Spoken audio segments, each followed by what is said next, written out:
არც-ერთი საკრებულოს სტომა მე არ გამისცემია, ყველა საკრებულოს სტომას მონაწილეობდი, აქტიურად ვიყავი ჩართული საკითხების განხილვაში და შემდეგ მომზადება.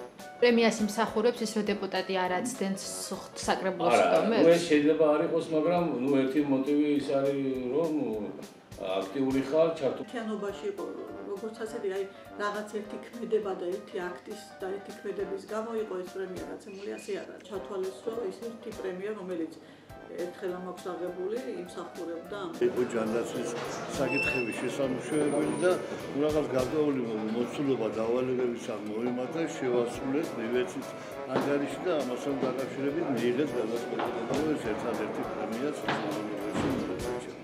მე პირადად ვარ მიწის კომისიის წევრი. ეს მიწის კომისია გულისხმობს იმას, რომ აი დროებითი სარგებლობიდან საკუთრებაში მიწის გაცემას მინდა გითხრათ, რომ უამრავი საქმე განვიხილეთ. ჩვენ ყოველ კვირაში არის კომისია, როგორც დოკუმენტების გასწრება, ისე ადგილზე გასვლები და დათვალიერება ყველაფერ ამის ადგილებზე. ორჯერ ავიღეთ სახელმწიფო დანამატი უბრალოდ ამ გაწეული მუშაობისთვის. კომისიას დაახლოებით აქვს გაცემული რაღაც 100-103 საკუთრების მოწმობა.